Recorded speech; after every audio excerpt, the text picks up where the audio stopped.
What's up, everybody? Roundtable Dolphins host James Brizuela here.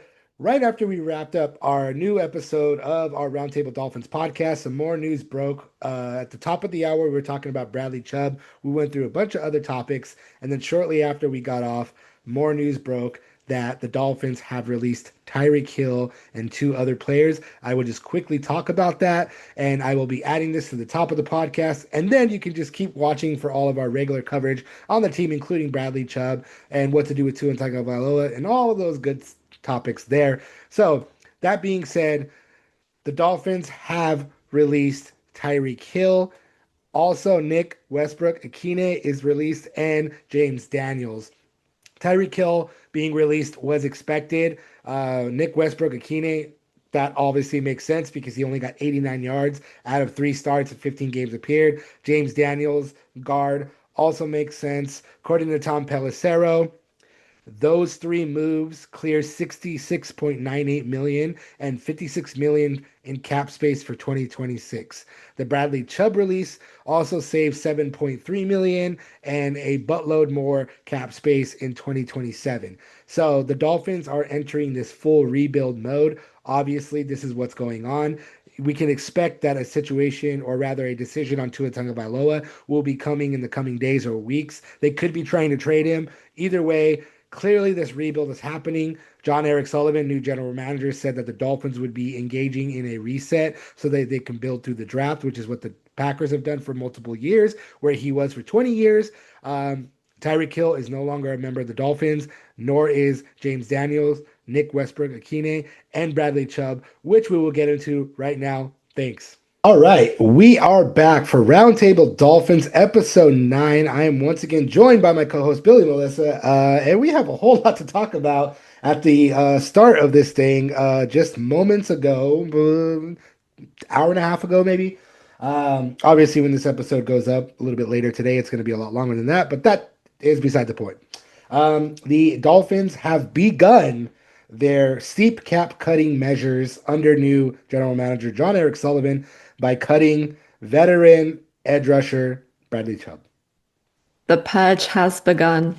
Yeah, we've been talking about this now for, the past few episodes, talking about what the Dolphins need to do in terms of, cap measures, Tua Tagovailoa, Tyreek Hill, things of that nature. I didn't quite expect this to happen this soon, rather, or I don't know. Maybe I was expecting more of a trade situation to happen, but I understand why the Dolphins did it. Simply put, as we've been saying for the past few episodes, the Dolphins are in cap hell right now, and there's only one way out of it. That's to make these kinds of moves. Bradley Chubb is Hmm. unfortunately a cap casualty, and now he's gone.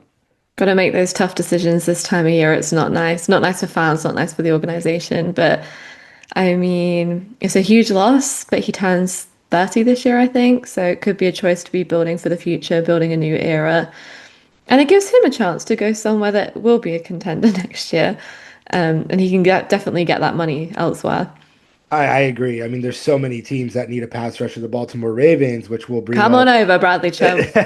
we'll bring up a little bit later on our other pod, but the Dallas Cowboys, the Detroit Lions, San Francisco 49ers, like there's so many teams, contending teams that are in a better position than the Dolphins. So, Bradley Chubb is going to get a nice market. He's 29, will be 30 this year, but he's got 22 sacks.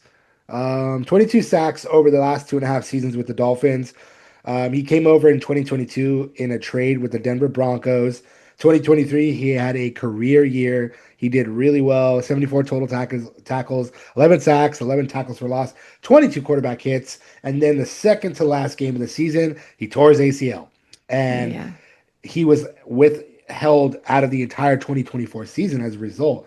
That may or may not be a factor in his next negotiation, but he got 8.5 sacks this past season, so I don't think that anybody's really gonna be not wanting to bring in someone like Bradley Chubb.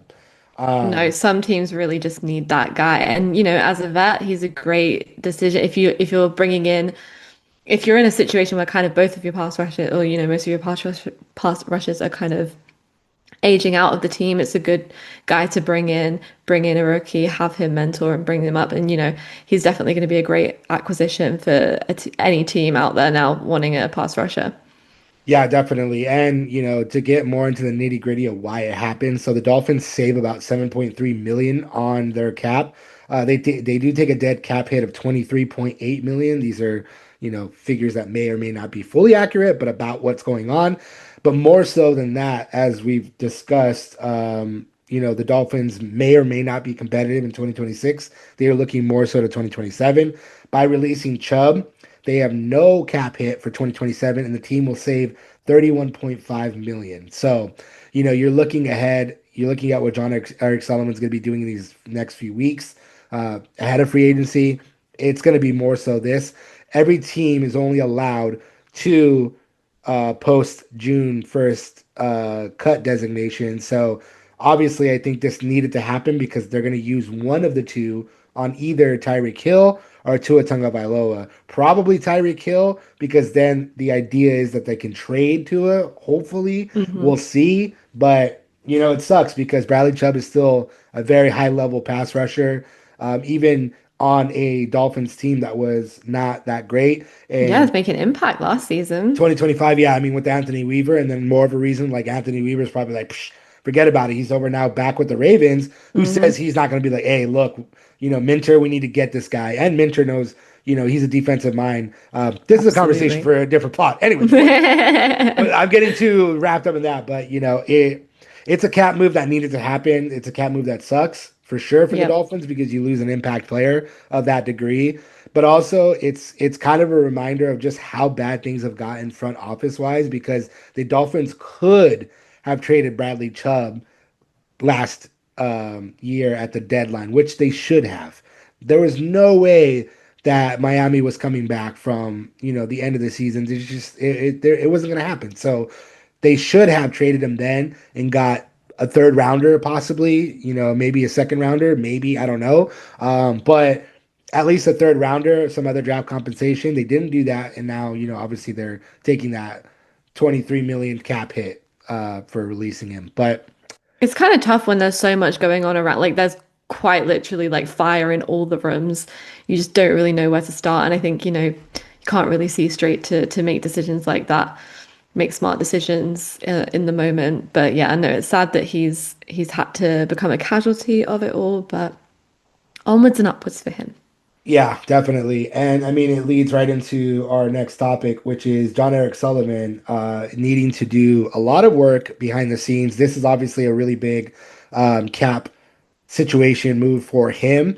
But there was another breakdown of just how dire things have been in South Florida. So Kyle Krabs is a longtime Dolphins beat writer, broke down just the comparisons of players that were signed in the last 5 seasons with the Green Bay Packers and the Mm. Dolphins.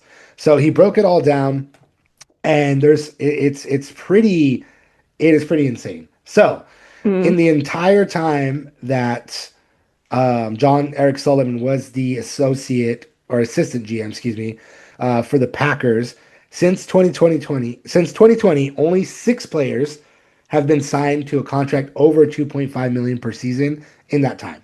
So Aaron Banks got a 4-year deal, Nate Hobbs got a 4-year deal, Xavier McKinney got a 4-year deal, Josh Jacobs 4-year deal, Jaron Reed 1-year deal, and Ricky Wagner 2-year deal. Obviously, the Packers have been one of the best at talent evaluators in the entire NFL for many, many years. And also, they don't go and just swing at any free agent. Obviously, the ones that are in the building, regardless of that, or the ones that are outside, unless they realize that this player is going to be an impact player. So in that time, the Dolphins signed 32, 36, excuse me, I was 36. going to say 36, isn't it? It's even worse than that. 36 players that they've given contracts over 2.5 million since 2020. I would wager that 90% of those players are probably not even on the team anymore. No. And that's kind of insane to think about the amount of contracts that Chris Greer handed out and the lack of success that the Dolphins have had since 2020. Granted, Mike McDaniel did take the team to the playoffs the first 2 seasons, but even regardless of that, that's not success for the most Mm-mm. part because you didn't win a playoff game. The success for the Dolphins right now, their main goal right now, win a damn playoff game so you can just cut that. conversation out. That's the main goal. They haven't done so since the year 2000. It's been 25 years. It's crazy. It's rough out there. I mean, this is why Jon-Eric Sullivan was brought into the building, right? There were too many chaotic decisions being made over the last 2 decades, and he's come in to kind of level it out. He's a level head. He's been around organizations that only win, are steady, they're consistently contenders. And I think we've seen that with teams like the Packers, like the Ravens, Chiefs, the Eagles, like teams that are consistently in the fight don't make those kind of decisions. They don't really often go out for those big hitter players. They maybe do it once a year. They maybe do it once every couple years. And now the Dolphins kind of have to follow suit. They have to take that same measured approach when approaching free agency. Yeah, that's exactly it right there. And John Eric Sullivan preached this about in his introductory press conference about how they're going to build through the draft and they're going to reward players that they build through the draft. They're going to give them the contracts. And I mean, that's kind of the way that the good teams that you just named, all those teams have done it. The Chiefs have done it. The Ravens have done it. It doesn't work out all the way, Nope. the best way possible. You do have to take those swings on some free agents that are outside the building every now and again. But the Dolphins Yeah, I mean, can't when do. was the last time the Packers and the Ravens made it to the Super Bowl? So, like, do you Right. know what I mean? Sometimes you do have to know when to. There's a point of being too conservative, Mhm. but there's also a point when you're doing what the Dolphins doing and you're being the complete opposite end of the spectrum. Yeah, and right now he has so much to clean up. Obviously, the Bradley Chubb move was one of many that are going to happen in the coming weeks and months until you get to the draft and stuff, and then see what he can do. But that's just how messy it's been. That's why the Dolphins needed a full reset. That's why once they got rid of Chris Greer, they started firing people that have been longtime executives on that front office team, and now they're gone. Jon-Eric Sullivan brought in his own people, and I forgot the guy Smith from the Falcons. That's the assistant GM. The point being is there's so much to clean up for Jon-Eric Sullivan. He's got his work cut out for him. He knew this coming in. It wasn't like he wasn't looking at the situation and them going, "Hey, we're negative 30 million or whatever it was, and you got to figure this part out. This is the puzzle that you got to put together." The Dolphins were negative 16, so I'm assuming with that 7 point whatever it is, they're going to drop down somewhere near what is that? Nine, Nine nine and a million, a half. little bit under nine, a little under 10 million, which is good. That's one It's contract. progress. Yeah, it's one. That's progress exactly. Like you gotta keep going. It's gonna be tough for Dolphins fans, but that's just what needed to happen. That's what needs to happen. 36 players is insane to think about, and you haven't even won a playoff game. Like 36 players you've given a contract to over 2.5 million per season, and the lack of success that is absolutely crazy. And yeah, we'll It's see. time to be a little, more careful with those dollars. And, Halfley and Jon-Eric Sullivan are both still young. They're hoping to be in the building for a long time. And when you want to create longevity, or what is it? It's like if you want to go far, go alone. If you want to go whatever. Do you know what I mean? That phrase. Yeah. It makes sense in what I'm trying to say. You need Mm. to kind of you don't just jump in there and be like, all guns are blazing for next season. We're trying to get to the playoffs. It's not the smart decision. It's not going to happen. You need to take your time and then show that, what patience can do. And I think that that's what they're aiming for this year. Yeah, definitely. I think so as well. This is going to be that you got to have patience here because I do not like I've been saying I don't know that this is going to happen, but I have a feeling that the Dolphins may or may not trade Jalen Waddle as well before the season starts. I don't know, but that would make sense to me. That would another contract you offload, you let him go elsewhere, unless of course, as Jeff Hafley said, as Jon-Eric Sullivan said, he is a cornerstone piece of this offense. So you keep him, but. I don't know. My feeling is they probably let him go as well. And then, you're tacking down that money to look towards 2027. We're going to have way better draft capital and you're going to have way better prospects to choose from. But yeah, that leads right into one of the potential reasons for this cap move is the Dolphins being attached to Malik Willis, like we've brought up multiple times over. We're going to keep Hmm. bringing it up until a decision is made. But there is a very big concern there for myself that I've been reading about, that I've been seeing. NFL insider Tom Pelissero broke down what he believes the contract could be for a Malik Willis, which is somewhere in the 20 to 30 million range. Now, that is an issue for multiple reasons. One, Malik Willis has 6 starts his entire career. That is Hmm. insane.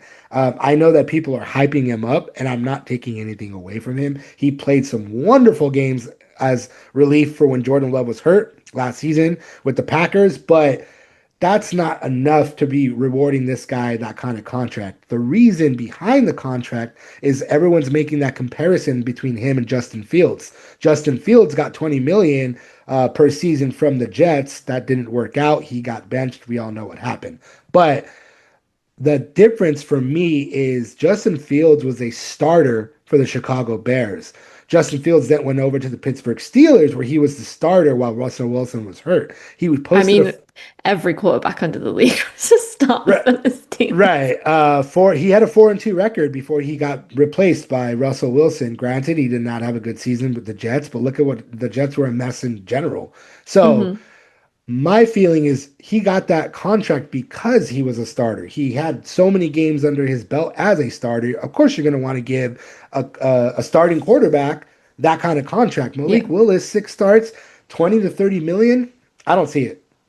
No, I think that's too high a price. It's one of those things. It's going to be high risk, high reward, or high risk, and you just shut your money off the wall, and you don't know how he's going to perform. You don't know. Like I know that Miami took Tyler Huntley into their regime, and he just didn't work. But he works perfectly in Baltimore, and sometimes that just happens. Quarterbacks just fit into that Mhm. specific team, and it works for them. And so we don't know that coming over to Miami, he's going to perform the exact same way. And of course there's been a whole switch around. We've got Hafley, we've got Jon-Eric Sullivan. Maybe it's more likely that they're going to lead it towards that to be for him to be able to fit in. But for that much money and you're already in a mess of a situation, he's 26 years old. He's going to be an investment. He's not going to be someone that you just want to bring in the building for one season to kind of have like you've really got to decide what you're going to do if you're going to invest that money, like is it going to be worth it long term? Yeah, exactly. And I don't think so because again, for the simple fact that he's got 6 starts, like that's insane for anybody to want to Hmm. give that guy 20 million per season. Like if the Dolphins can get away with giving him like maybe 15, 10 to 15 million, maybe you give him a 2-year deal, but it's incentive laden and like, okay, you have to have this many starts, you have to, all of that. Sure. But right now, I don't see it. I would rather the Dolphins find a bridge quarterback because you can still then add competition to that room with Quinn Ewers and see what you have there, and then potentially draft another quarterback, as Jon-Eric Sullivan said he was going to do. They're going to draft a quarterback every year until they find the guy, which is what they should have been doing from the jump. The Dolphins have always been stingy when it comes to drafting quarterbacks. They went Tua in 2020. It was like Skylar Thompson in 2022, Ryan Tannehill in 2017 or whatever it was. Like they just skip years and they just keep thinking they have the guy, and it hasn't worked out. So I just don't.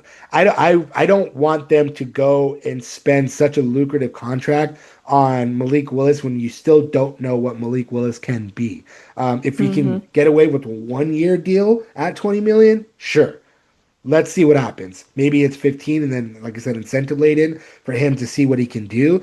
Absolutely. Maybe you take a swing on that. But to give him a multi-year deal of 40 plus million is irresponsible to me. I don't see how this is going to help the rebuild. I just don't see it. Yeah, It's one of those like shiny things in the window, right? Where you have the money in your pocket, but you know it's going to put you out in a few years from now. And it's like, do I really want that right now? Can I wait? Is there something better around the corner? It's about making those smart decisions, which I think we've spoken about it in this podcast, spoken about it in those. It seems like Jon-Eric Sullivan, Jeff Hafley, all of the team that are now in the building are more likely to play the long game as opposed to trying to rush to that, next part. And it's like, the only other question is, who else have you got? What are you doing? Do you keep you is do what are we doing if we don't bring in Malik Willis? I mean, get a bridge quarterback like a Davis Mills potentially, or I know you brought it up and I scoffed at it, but I mean, if they're really desperate, go get Joe Flacco. Or Hey, I he'll know, do it. He'll do it for a good I price know, too. A quarterback I know that would probably flourish in this system that the Dolphins should have signed before is Jimmy Garoppolo, and he's becoming a free agent too. So I don't know that the Rams are going to want to keep him. He's Yeah. older. Maybe the Dolphins could steal him away for like 8 million a season, something like that, along those lines. But there's several other quarterbacks, bridge quarterbacks that you can go with for the time being. And the idea is to insert that competition for specifically for Quinn Ewers as well. So maybe you don't go find somebody that's going to cost you a lot of money. You find somebody that veteran that will give that competition, and then you truly see what you got. And then potentially, I don't know, maybe they shock everybody by going out and getting Ty Simpson. I don't know, but Yeah. then you run Maybe the that's their risk. plan.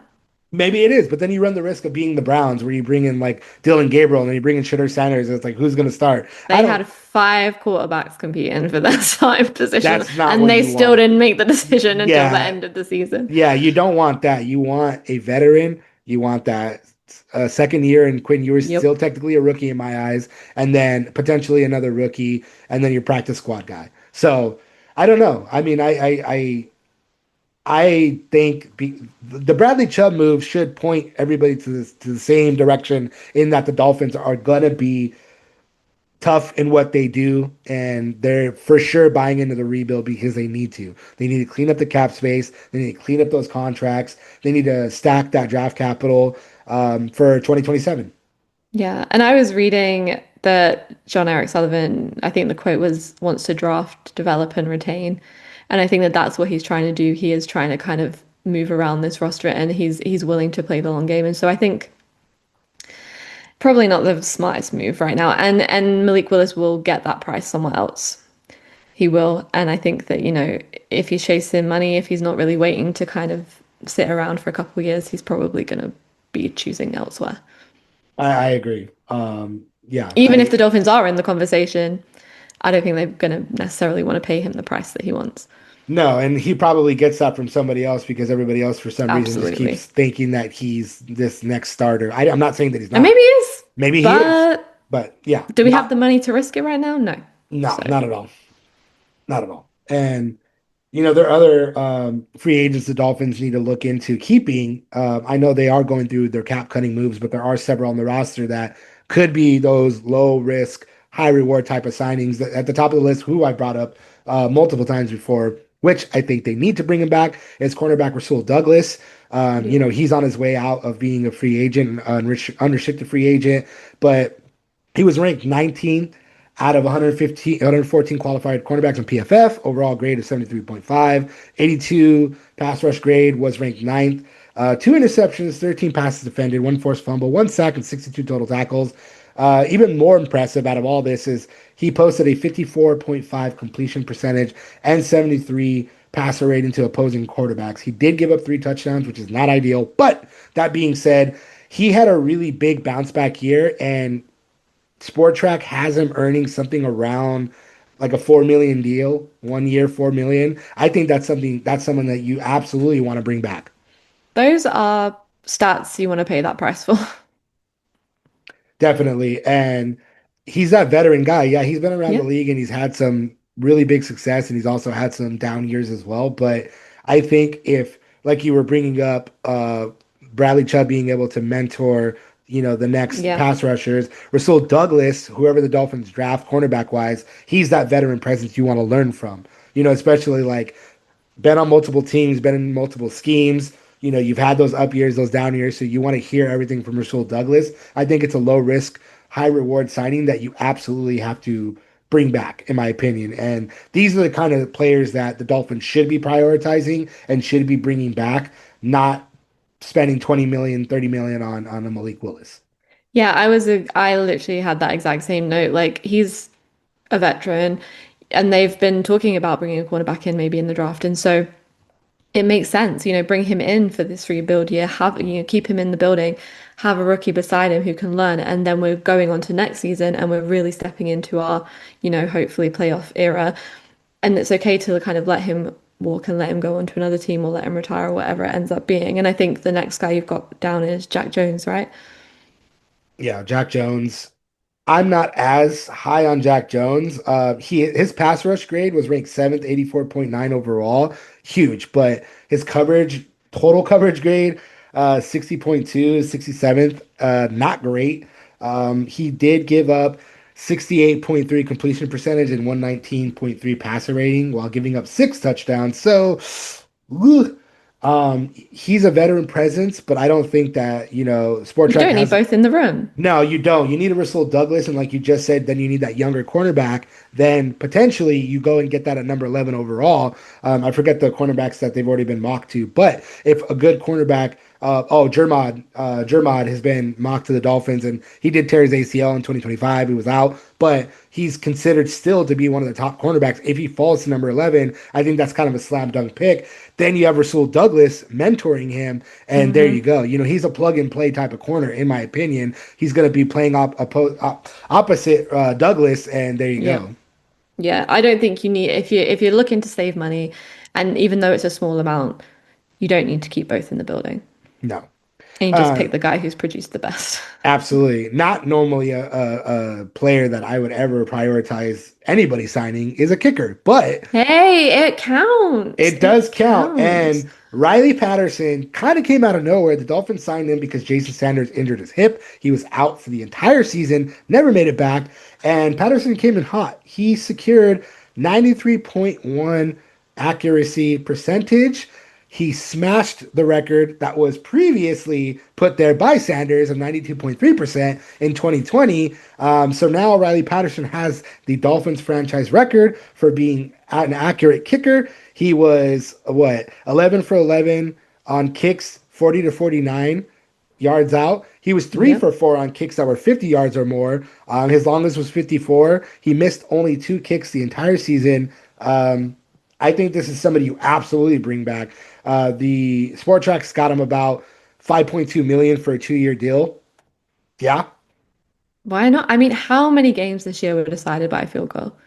How many games were decided by a missed extra point? Like it counts. And I know that people like to laugh at kickers, they like to laugh at punters, but it counts. It really does. And especially in those divisional games where, it is close because you are just used to playing those teams. They matter. And when he's solid, dependable, you don't need to fix what's broken. And for that price, keep him in the building. yeah, definitely. I mean, that's a small price to pay, and like he clearly showed that he can kick the hell out of the ball. So, with the Dolphins, questionable offense heading into 2026. You're going to need a good kicker. Jason Sanders, unfortunately, probably will become a cap hit casualty because you have a kicker in Riley Patterson. I don't understand. I don't see them going outside of Riley Patterson. I think that's the guy. He clearly proved that he can do it. So you keep him in the building, give him that 5 million deal, whatever it is. I think that's a small price to pay for that a kicker that accurate. Hey, look, I was saying that the Seahawks kicker should have been the MVP because he was the only one scoring points all night. It I really did say the matters. same. I was like, I wonder if a kicker's ever won MVP, And he but should have got it. he It should have was the got ones it. putting up those points all night. Yeah. Yeah, some more respect for kickers, please. I'm glad that we gave him a Absolutely, little shout absolutely. out.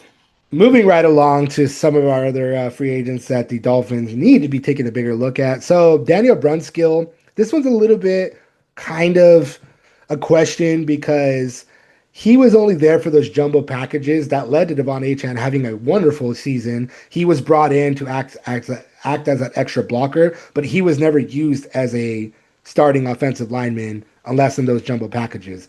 That was all obviously Mike McDaniel and potentially Butch Barry and everybody that was Hmm. on the team previously. But Bobby Slowick is going to be running something similar to Mike McDaniel, as he stated in his introductory press conference. So if he was also part of the the architect for these jumbo packages, I think you do keep Brunskill, especially because if Devon Achane is going to be kind of your offense for 2026, I mean he's 32, low Yeah. usage, a deal around 3 million according to Sport Track.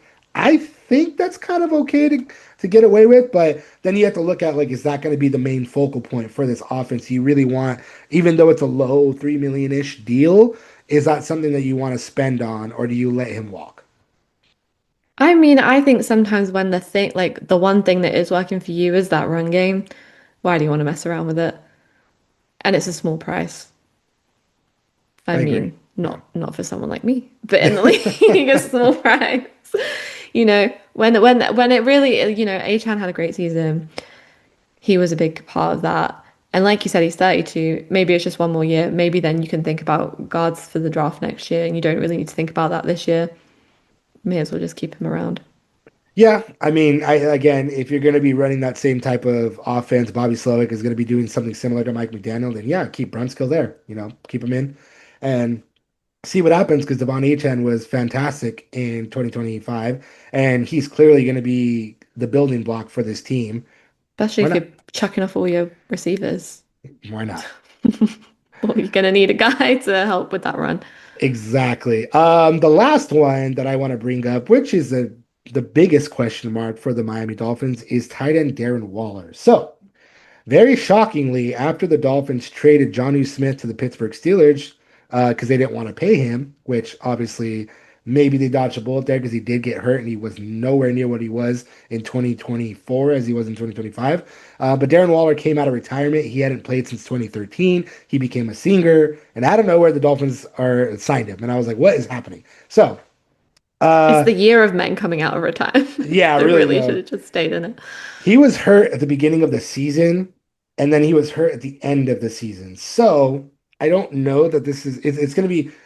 Waller did say on a podcast that he wasn't sure that he was going to continue to play, and then if he did, he was going to let the Dolphins know. There's been no news on where he's at with that. But when he finally made his debut, the dude got 4 touchdowns in his first 3 games back. Total of 283 yards and 6 touchdowns. Obviously, he didn't have huge yardage. He did get those last 2 touchdowns in garbage time in like week 15 against the Steelers, but he is a big bodied guy that is a huge red zone threat, which is always something great to have. The Dolphins don't necessarily have a pass catching tight end right now. So if Waller decides to come back, maybe you can get him in for like a 5 million deal, but it's going to be like more so incentive laden as opposed to it being a full 5 year deal, $5 million deal. I don't know that he wants to come back and not play for the Dolphins, rather go to a contender, which Hmm. we don't blame most players from wanting to do. But I don't know. I'm on the fence with this one. But like you said, injured at the top and tail of the seat, like, is that really something, I don't know, that you really want to spend money on when you could just not really? I mean, then you open up a hole and you have to think about it somewhere else. But is he really, does he need to be that? Did you hear about the health insurance thing of why guys come out of retirement? Oh, basically, I think it's something like you get 5 years health insurance, and they were saying that Philip Rivers has all these kids, and he came out of retirement to get health insurance for these Mm, kids, right? So anyway, that, whenever guys come out of retirement, now that's all I'm thinking is, did you just come out to get some health insurance, continue that, protect your family? Maybe he was just doing that. I don't know how I feel about that little conspiracy, but that was a fun little like tidbit that I learned this last season. yeah, he had come out of retirement because he said there was only 2 people that he would play for again. One of them was John Gruden, which he was speaking to. I forgot the coach's name that is no longer on the Dolphins, but I think it was Frank Smith, the OC. He played with Waller in on the Raiders when he had his breakout year. So I think that was the driving force of him coming out. Maybe it was Hmm. health insurance, whatever. But I don't I know. don't blame him. You got to get that health insurance. I'm from the UK. We don't have that situation over here. So I understand it. But yeah, I mean, guys who love the game feel like their body can do it. Why not? If you don't want to have to think about tight end this year, then why not just keep the guy that was, doing enough for you? Yeah, I mean, 6 touchdowns is nothing to sneeze at. Like I said, he's a red zone threat. He's a big body. We don't know who the quarterback is going to be at this point, but hey, keep him. About that quarterback. Yeah, about that quarterback. So, as we were bringing up, this will be our last little topic for this pod. As we were bringing up earlier, the Dolphins are trying to trade Tua Tagovailoa. This is not news. We knew this. We're going to keep talking about this. The issue is they're going to have to incur a lot of that guaranteed money because he's owed 54 million right now. That is what he's owed no matter what. It's either the Dolphins are going to pay it, somebody else is going to pay it, Yep. but that somebody else may or may not want to pay half, may not even want to pay 3/4 of it. I don't know how much the Dolphins are going to have to pay, but oddly enough, one of the teams that have now been linked to Tua Tagovailoa is the New York Jets. As we were bringing up with Justin Fields, that did not work out. Obviously, everyone's going to be throwing wild predictions about where Tua Yeah. Tagovailoa could or could not be landing. I highly, highly doubt that it would be for with the New York Jets because it's not often that teams want to trade interdivisionally. But I don't know. Hey, we don't have But that problem in the AFC North. they love to do that sometimes. True, true. But I don't know. We'll see. I mean, he's been linked to that, but like I said, the question then becomes, sure, like that would make sense because they run a similar offense. You Yeah. know, you want to bring in somebody that could just start day one. I still believe that Tua is going to have a better career. I think he can rebound for sure. I don't know that he's going to be able to rebound in a colder environment because look how bad he Mm, was playing in a true. colder environment as part of the Miami Dolphins, but then you put him in with the New York Jets. Maybe that helps him get acclimated. But the question then becomes how much of that money should the Dolphins pay? As little as possible. Not going to happen. Not going to happen at all. No, it's tough. You don't, I don't know. There's too many scenarios here.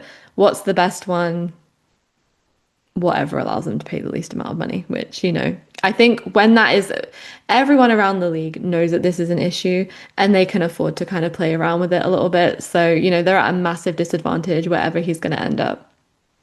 Definitely. And I mean, if the Dolphins can get away with only paying 60% of that guaranteed money and potentially only having to send like a fourth round pick, and it's the Jets that want to take him, do it. Do it because then you Oh, offload all of the rest of that cap hit um, for you and you move on. I don't know what's gonna happen. We'll see. Maybe it's the Jets, maybe it's the Falcons, maybe it's the Arizona Cardinals. I don't know, but I just it's gonna be a tough hit on the cap regardless if the Dolphins have to pay 60% or whatever it is. yeah, like you said, leaving it longer is only prolonging the situation, and keeping him just to bench him creates a whole other problem next year. How quickly do you want to deal with the problem? Exactly, exactly. We'll see what happens. We'll see what happens in the coming weeks. In the coming days, obviously, Bradley Chubb We're release is only. approaching. Yep, Bradley Chubb release is only one of the moves that is going to be happening. Free agency is right around the corner. We have 3 weeks now until it's here. I don't see the Dolphins being very active. We'll see. I don't know. Jon-Eric Sullivan might have some stuff up his sleeve that we don't know about. Hmm. I don't know. But this has been Roundtable Dolphins episode 9. Thank you, Billy, once again for joining me. We will be back next week to see if we're talking more about releases. I don't know. Yeah, where's Tua going? Where's Tua going? We don't know. The Jets.